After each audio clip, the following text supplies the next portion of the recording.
Sebenarnya kan ide untuk PLTN itu kan sudah 48 tahun kan. Jadi tahun 1970 sekian. Banyak ilmu yang kita dapat di luar negeri atau di sekolah di mana saja itu bisa diaplikasikan. Masalah manajemen, masalah leadership dan lain sebagainya. Pola pikir juga. Saya beberapa kali bertemu dengan menteri, bahkan dengan presiden, wakil presiden. Itu saya mengambil kesimpulan bahwa nuklir di Indonesia tidak punya teman.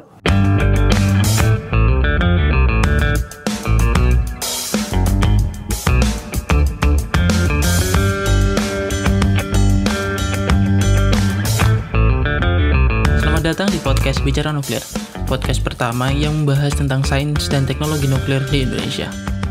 Di season ini, kita akan ngobrol dengan lebih banyak ahli, dengan topik yang lebih luas, dan lebih far-reaching daripada sebelumnya.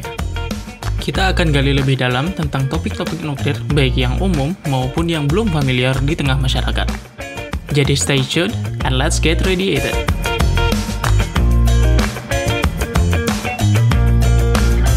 Oke, baik. Selamat pagi, siang, sore, malam teman-teman pendengar semuanya. Selamat datang di episode ke-7 Bicara Nuklir. Jadi sudah sampai 7 episode di season kedua ini. Terima kasih karena sudah mendengarkan, sudah berpartisipasi. Di minggu ini kita kedatangan, ini eksklusif nih, bisa aku bilang eksklusif nih, karena ini tuh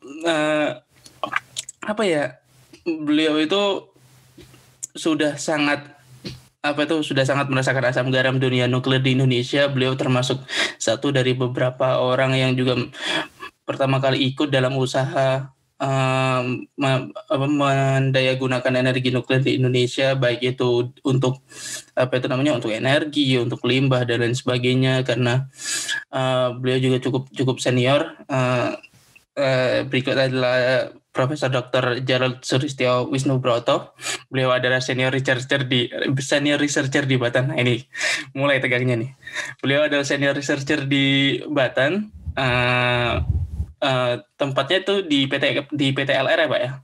Pusat Teknologi Limbah Radioaktif. Ya, Pusat Teknologi Limbah Radioaktif. Mungkin teman-teman kenal beliau dulu, sebelumnya sempat menjabat sebagai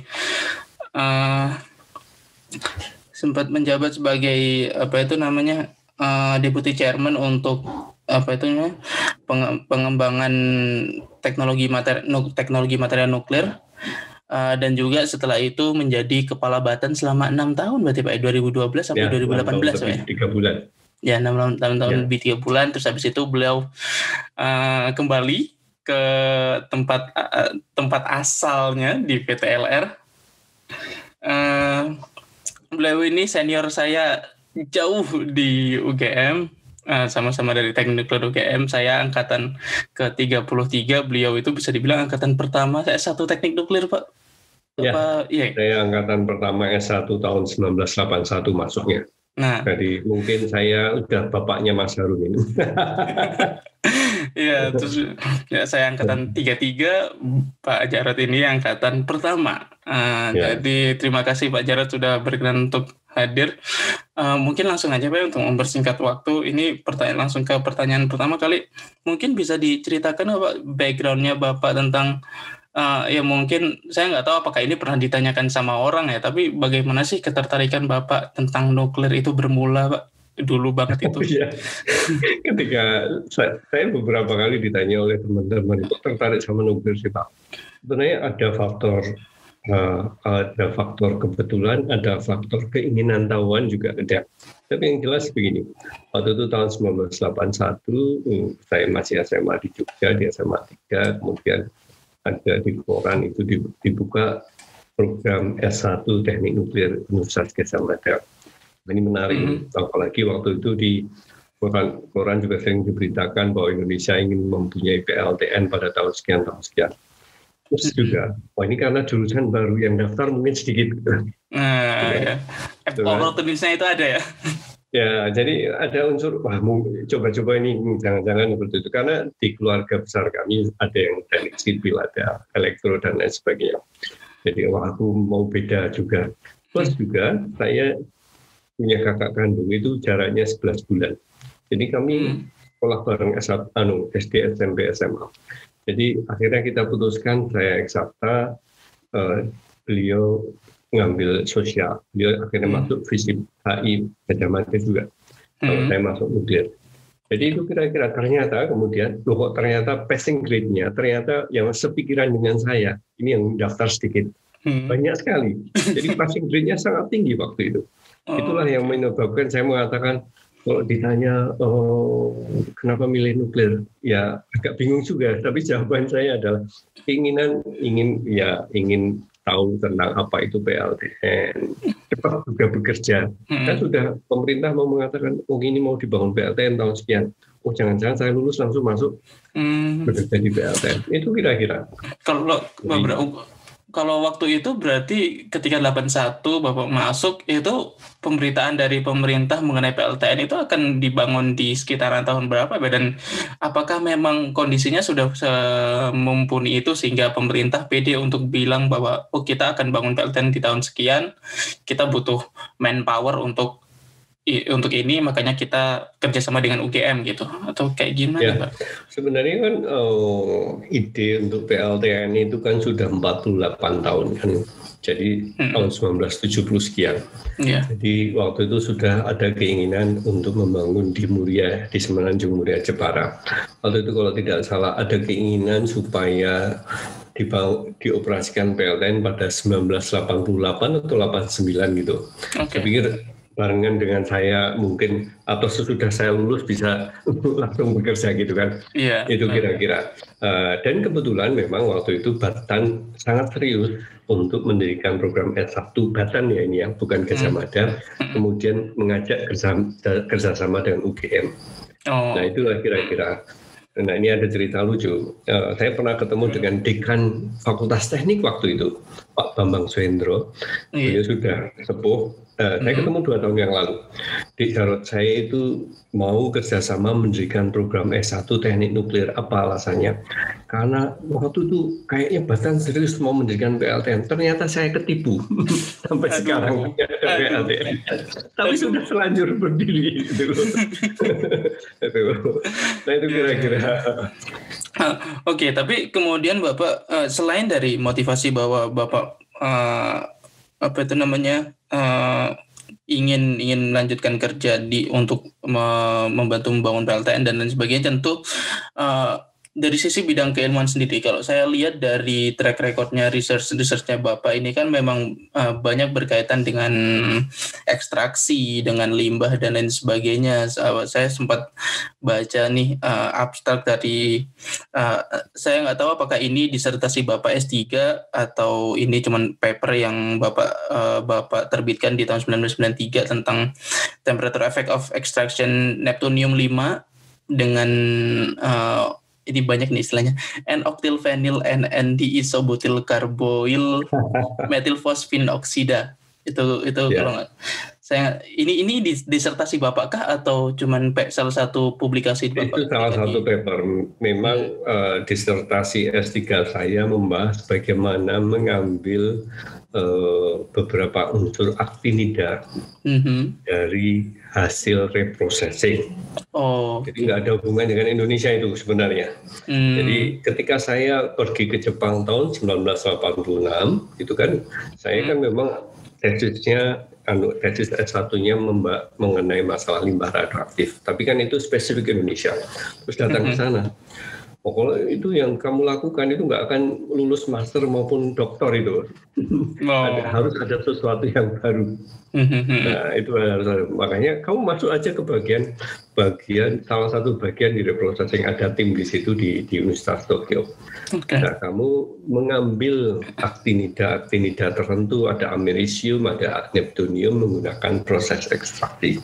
Itu bagian dari supaya nanti kelak bisa ditransmutasi. Iya betul. Di aktinida nanti ditembak lagi, nanti waktu paruhnya bisa lebih pendek. Itu bagian dari pengelolaan limbah setelah reprocessing. Nah, pertanyaannya, itu kok terus ilmu itu digunakan di Indonesia nggak, Pak? Enggak. Belum mungkin, Pak. Belum mungkin, Pak. Ya mungkin suatu saat ketika kita punya PLTN, mimpi saya bahkan ASEAN ini kalau punya beberapa PLTN, ada reprocessing bersama, nggak akan dicurigai kan? Oh iya betul. Malaysia punya share Indonesia, Vietnam, jadi nggak akan dicurigai kalau mau bikin senjata, nggak seperti misalnya beberapa negara yang. Ya karena itu konsorsium beberapa negara gitu Pak ya. Itu mimpi saya atau ide saya. Tapi kembali, ini hanya untuk teman-teman yang muda. Kalau toh apa yang kita pelajari saat ini nanti tidak berguna di Indonesia, jangan putus asa. Banyak ilmu yang kita dapat di luar negeri atau di sekolah di mana saja itu bisa diaplikasikan. Masalah manajemen, masalah leadership dan lain sebagainya. Pola pikir juga.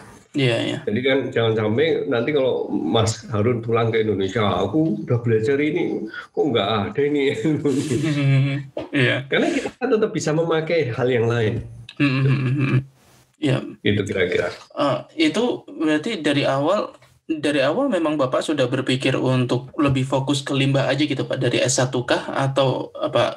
Kenapa ketertarikan itu muncul Pak? Dari mana awalnya? Gini, dulu ketika saya S1 itu sudah dipisah dua konsentrasi. Yang teknologi nuklir itu agak lebih ke kimia atau teknik kimia dan teknologi reaktor yang kalah reaktor. Maaf, sebelum itu berarti ketika itu fisika medis belum ada Pak ya? Oh belum, fisika medis itu tren kan baru-baru ini aja. Oh iya. Itu kan baru tahun 2000-an kan fisika medis.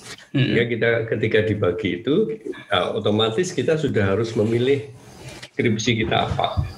Nah, mungkin itu isu yang muncul waktu itu bagaimana penanganan limbah, radioaktif dan lain sebagainya. Akhirnya saya mengambil skripsi itu. Skripsinya yang ambil cesium, strontium dan sebagainya. Mirip-mirip dengan S2, S3 saya di Jepang, tapi konteksnya berbeda. Karena kalau di Jepang kan membahas masalah reprocessing. Oke. Akhirnya itu semua berlanjut hingga sampai S3 Pak ya? Ya. Lalu Bapak itu kalau boleh tahu bergabung di Batan itu sebelum lanjut S2 kah atau setelah S3 Pak? Ketika tahun kedua kami sudah ditawari ikatan dinas. Investasi itu kan. Dikasih berapa saya lupa. Yang jelas kalau saya ingat SPP-nya per semester hanya 24.000 atau berapa. Terus dikasih ikatan dinas, lupa saya 60.000 atau berapa gitu per bulan, itu sudah sangat lumayan gitu kan. Tapi dengan syarat 2N+1. Oh sama. Setelah lulus saya harus bekerja 2 kali selama diberi ikatan dinas plus 1 tahun. Oke. Jadi sudah terjerat itu. Oke. Dan sebelum lulus sudah dijadikan semacam CPNS atau apa gitu. Dan CPNS langsung ditempatkannya langsung di PTLR Pak, limbah radioaktif. Langsung di Batan. Jadi kita nggak mengikuti tes-tes yang untuk masuk CPNS model sekarang. Lalu ini saya agak majukan dikit ke yang sekarang nih. Ini itu tahun 2020 ini memang buruk untuk semua orang, tapi untuk dunia nuklir ini kan sebenarnya saya merasa engagement orang terhadap nuklir itu sekarang entah kenapa meningkat gitu Pak. Salah satu alasannya kan saya ngelihat bahwa dari bulan Juni kayaknya, 2 Juni 2020 tuh Bapak beserta HIMNI tuh kayak gencar banget bikin kayak webinar dengan diseminasi tentang nuklir dan lain sebagainya. Itu gimana cerita awalnya Pak? Kok bisa kayak wah ini apakah karena memang karena senior researcher jadi nggak terlalu terikat, jadi merasa ada kebebasan untuk membantu kayak gitu atau kayak gimana? Ya, ceritanya begini. Saya beberapa kali bertemu dengan menteri, bahkan dengan presiden, wakil presiden. Itu saya mengambil kesimpulan bahwa nuklir di Indonesia tidak punya teman. Artinya kalau misalnya saya ketemu dengan Pak Jokowi tahun Februari tahun 2016, kami kemukakan Pak, mohon ini masalah PLTN bisa diputuskan. Terus beliau mengatakan, saya tidak tahu program pengembangan PLTN selama ini dan apa yang harus saya lakukan, apakah batu bara punyanya berapa, terus kita punya matahari bisa digunakan seberapa, itu kan. Waktu itu ada Menteri SDM juga. Nah, kesimpulan saya ketika ketemu dengan Pak Wapres, Pak JK juga dengan menteri-menteri, bahwasanya mohon maaf saya katakan, pengetahuan beliau-beliau ini terhadap nuklir itu hanya sangat bergantung pada batan. Itu tidak bagus. Artinya apa? Beliau-beliau itu tidak bisa diyakinkan kalau hanya dari satu sumber. Jadi komunitas kita sebenarnya sangat sedikit. Ya cuma batan saja. Bagaimana meyakinkan kita menghadapi misalnya orang yang pro batu bara, orang yang gini. Gitu. Kesimpulan saya, udahlah, ketika saya sudah tidak menjabat, ya kalau jadi kepala batan kan kita terikat dengan banyak struktur sehingga kita tidak sebebas ketika sudah jadi peneliti kan. Mumpung pandemi, gitu kan, mumpung murah kita bisa mengumpulkan orang sebanyak mungkin, kita lakukan pertemuan-pertemuan virtual. Tujuannya apa? Memperbanyak teman. Ya, memperbanyak teman sehingga nanti ketika mungkin tidak saat ini, ketika teman-teman ini bisa cerita ke teman yang lain, ini loh nuklir, sehingga pemerintah atau decision maker itu bisa melihat dari banyak sudut, tidak hanya dari batan saja. Karena kalau dari batan saja, udah kamu memang ngomong begitu. Tapi kan pemerintah itu harus melihat pertimbangan dari sisi ekonomi, dari sisi sosial, dari sisi mana saja. Itulah makanya kami gencar melakukan banyak kegiatan. Dan ukurannya kita sebenarnya, kalau saya selalu mengatakan ke teman-teman, kalau sebagian besar peserta webinar ini orang Batan, itu gagal. Kalau sebagian besar non-Batan, itu berhasil. Betul. Itu makanya kita melakukan kegiatan itu. Memang ternyata menjadi menarik sekali. Beberapa waktu yang lalu kami membahas masalah Kalimantan. Ada seorang profesor dari suatu universitas mengatakan PLTN itu N-nya negara ya. Ya, ternyata banyak sekali di masyarakat meskipun pendidikannya sangat tinggi nggak tahu itu nuklir. Itu apakah karena kita sebagai orang yang mengetahui lebih tentang nuklir ini kurang diseminasinya kah, atau mungkin apakah support dari negara sendiri juga kurang, atau menurut Bapak gimana ya Pak? Saya juga sebenarnya bingung soalnya melihat dilema itu gitu. Saya ingin mencoba untuk salah satu alasan saya bikin podcast ini kan untuk membantu mendiseminasikan ke teman-teman yang lebih muda gitu kan, yang mungkin S1, yang baru S2 itu, atau yang masih SMA gitu. Tapi untuk yang mungkin sudah senior, sudah bekerja gitu, itu bagaimana diseminasinya kok bisa seperti itu? Saya hanya melihat budaya di kita ya, budaya sains dan teknologi di kita memang tidak sebagus misalnya di Amerika atau di Jepang, di Perancis atau di Tiongkok gitu ya. Jadi kita kan selama bertahun-tahun juga nganggap ya udahlah semuanya datang dari luar. Terus kemudian itu satu, kedua ya Batan saja yang diserahin untuk melakukan promosi, anggarannya berapa? Nggak banyak. Kalau disuruh pakai TV waktu prime time, mungkin seminggu sudah habis anggaran itu kan. Jadi jangan bayangkan, semua orang kan, kadang-kadang saya ketemu anggota DPR, itu Batan harus melakukan diseminasi seluruh Indonesia. Bapak memang anggarannya tahu nggak berapa?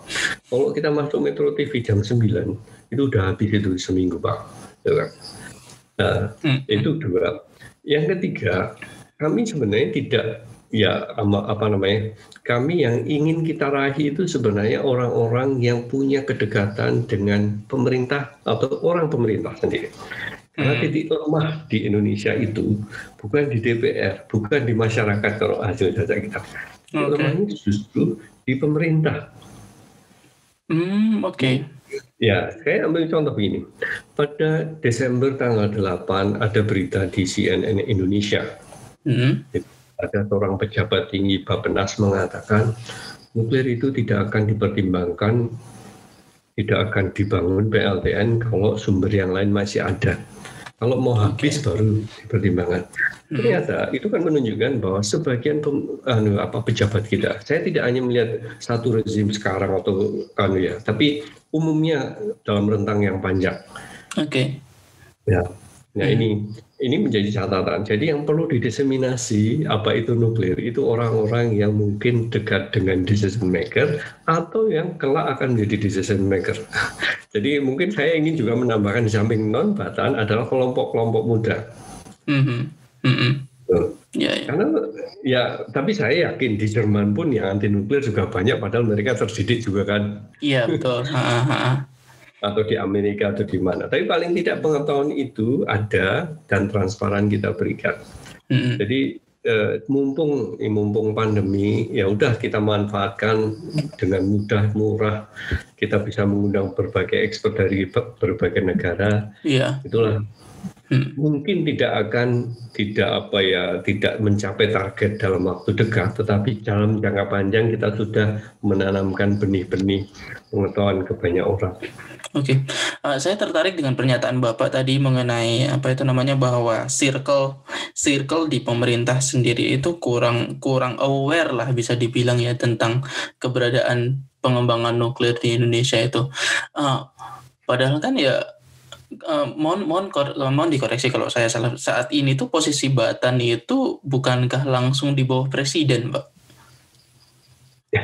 Teoritisnya. Soalnya saya mungkin nggak tahu ya, mungkin karena saya kebanyakan nonton drama politik di Amerika, jadi saya ngeliat bahwa kalau misalnya ada satu lembaga yang persis di bawah presiden kan dia jadi kayak senior advisor gitu. Apakah tidak berlaku seperti itu? Begini, sebelum ada undang-undang tentang Sinas Iptek tahun 2019. Kalau boleh tahu itu tentang yang apa, Pak? Undang-undang tentang apa? Tentang Sistem Nasional Ilmu Pengetahuan dan Teknologi. Tahun 2019 kita memang langsung di bawah presiden. Tapi dengan adanya Badan Riset dan Inovasi Nasional BRIN, maka kita sudah tidak di bawah presiden tetapi di bawah BRIN. Jadi lembaga-lembaga LPNK, BPPT, LIPI, 8 Batan itu masuk dilebur ke BRIN. Tetapi tanpa itu pun, ketika masih saya jadi kepala Batan atau sebelum-sebelumnya, secara teoritis kita memang di bawah presiden. Kan? Tapi berapa kali saya ketemu presiden selama 6 tahun 3 bulan? Yang langsung mungkin hanya 2 kali. Wow. Tuh kan? Karena apa? Di dalam beberapa perpresnya akhirnya presiden mendelegasikan kepada Menteri Menristek atau Menristek Dikti sebagai koordinator kita. Dan satu hal di pemerintah kita itu kedekatan tokoh seseorang atau pejabat dengan presiden itu juga tergantung orangnya. Kedekatan emosional itu juga tergantung orang pribadinya gitu ya. Ada yang Menristek dekat dengan presiden, ya kita dengan mudah mau ngomong ke presiden kan. Jadi kan juga saya tidak mengatakan di pemerintah sekarang, pemerintah sebelumnya juga demikian. Artinya kita harus berdiskusi dulu dengan Menristek atau Menristek Dikti untuk menyampaikan ke presiden gitu ya. Presiden. Dan ini sudah menjadi masalah. Dan ini sudah menjadi masalah yang sudah berlarut-larut sejak lama begitu Pak. Enggak cuma di satu pemerintahan doang, tapi sudah bergulir di banyak pemerintahan dari dulu gitu Pak. Makanya juga saya katakan apalagi adanya BRIN. Kita itu kan sepertinya menjadi makin jauh dari suatu dari kedekatan kita dengan decision maker kan. Saya sempat protes ke teman-teman yang di BRIN. Itu kalau posisi Batan sebagai pemegang nuklir itu makin jauh dengan misalnya presiden. Gimana kita mau menyampaikan? Kita aja susah apalagi setelah di bawah BRIN. Karena saya punya teori negara berkembang seperti Indonesia itu seperti Iran. Kepala Batannya ada jadi wakil presiden Iran kok. Ya kan? Bahkan di Bangladesh itu kepala Batannya adalah suami dari Perdana Menteri. Kalau makin jauh jangan berbicara Amerika ya. Amerika berbeda, Jepang berbeda. dia bisa dibawa jauh. Tetapi karena mereka sudah punya sistem yang bagus, ya otomatis dia tidak ada masalah. Nah, kalau kita makin jauh ya makin susah juga. Itu teori saya. Tapi teman-teman yang meyakinkan saya, Pak ini benar-benar beda nih Pak dengan yang dulu. Saya soalnya ngomong, Kemenristek Dikti itu adalah lembaga yang gagal. Kita tidak bisa melebur Ristek dan Dikti. Terus akhirnya dipecah lagi. Karena mau meleburkan jadi BRIN. Kita mau eksperimen apa lagi gitu. Itu tadi bagian pertama dari obrolan kita bersama Prof. Jarod Wisnubroto. Kita akan lanjutkan lagi obrolan kita di minggu depan di part kedua episode ke-7 Bicara Nuklir. Jadi stay tune dan bye-bye.